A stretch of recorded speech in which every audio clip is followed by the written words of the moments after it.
Hello tout le monde, une vidéo recette aujourd'hui. On va continuer dans les recettes de fête. Aujourd'hui, ça sera un dessert. J'ai déjà partagé avec vous la recette du tiramisu. Je vous mettrai le lien des recettes en barre de description. Aujourd'hui, ça sera tiramisu façon Charlotte. Je vais utiliser le pétrin, le robot pâtissier pour changer des anciennes recettes. Comme ça, vous aurez une idée des deux façons. Sachez que si vous n'avez pas de robot pâtissier, vous utiliserez à ce moment-là le batteur électrique. Donc là, ce que j'ai fait, c'est que j'ai commencé par préparer un bon café qu'on va laisser refroidir de côté, le café. Là, pour cette recette, j'ai utilisé les gâteaux à la cuillère. Vous pouvez les remplacer par les gâteaux boudoir, par exemple, si vous n'avez pas les gâteaux à la cuillère de disponibles. Dans le bol du pétrin, vous mettez 3 jaunes d'œufs. Donc là, je sépare les jaunes des blancs. Donc vous prenez 3 jaunes d'œufs. C'est toujours la même recette que j'utilise pour tout type de tiramisu. Aujourd'hui, je vais faire un mélange de spéculoos donc que je vais émietter. Là, j'ai utilisé le cercle à pâtisserie, comme vous le remarquez. J'ai mis du papier film dans une assiette pour avoir ce beau rendu net.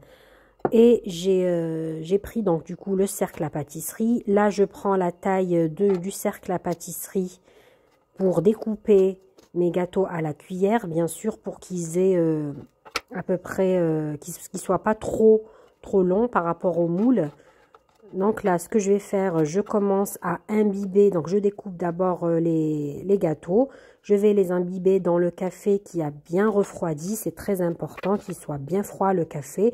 Vous pouvez remplacer le café par du lait ou bien du lait au chocolat en poudre. C'est comme vous le souhaitez. Moi, je garde la vraie recette du tiramisu.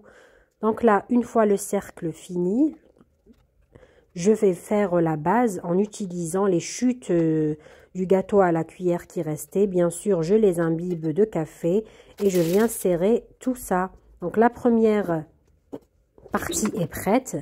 Je vais préparer ma crème en rajoutant du sucre. Je vous mettrai les ingrédients en grammes dans la barre de description comme d'habitude.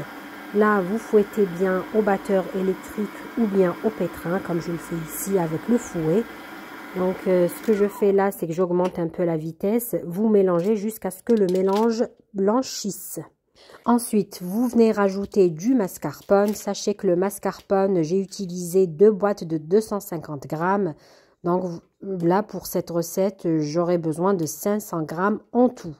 Donc là, j'ai mis la première boîte de 250 grammes de mascarpone.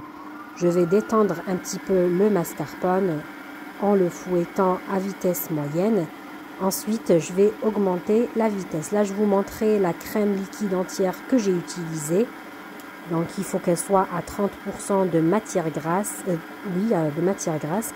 Entre parenthèses, le mascarpone, votre crème liquide, il faut qu'il soit bien froid.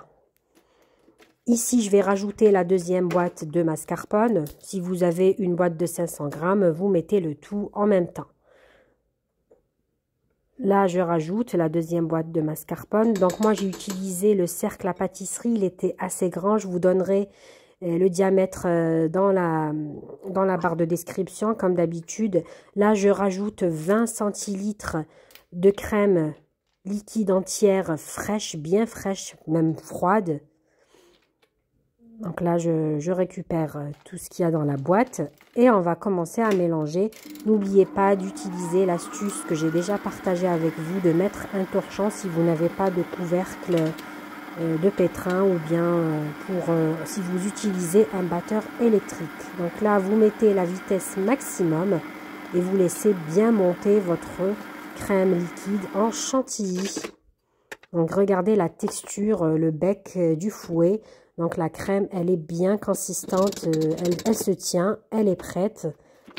Voilà, notre crème pour le tiramisu est prête. Nous allons faire donc une couche en essayant de cacher bien sûr tous les gâteaux à la cuillère du fond. Voilà. Donc là, je vais mettre une couche de mélange mascarpone chantilly. C'est facultatif. J'ai utilisé du spéculoos que j'ai émietté auparavant. Vous pouvez remplacer le spéculoos par des petits beurres, des gâteaux au petit beurre par exemple, ce que vous avez à la maison. Ensuite, vous rajoutez une deuxième couche de crème. En fait, je voulais donner ce goût de spéculoos. Vous pouvez, si vous le souhaitez, remplacer le spéculoos par des fruits rouges. C'est vraiment facultatif. Là, pour faire la dernière couche, j'ai apporté un peu de couleur et du chocolat en utilisant le chocolat à tartiner. Je rajoute une couche de gâteau à la cuillère imbibé pour avoir de la texture. Parce qu'en fait, moi, quand je prépare mes tiramisu, j'aime pas avoir que de la crème, beaucoup de crème. Donc, j'aime bien avoir cet équilibre entre le gâteau à la cuillère ou les boudoirs et la crème du tiramisu. Donc là, regardez la couleur marron, c'est aussi pour avoir du goût. Vous pouvez remplacer le chocolat tartiné si vous voulez garder le goût du spéculoos avec la crème spéculoos. Ici, vous venez bien étaler votre dernière couche. Donc le but aussi, c'est pour apporter un peu de couleur quand vous découpez votre tiramisu. Donc là, vraiment, la dernière couche, il faut qu'elle soit bien finie.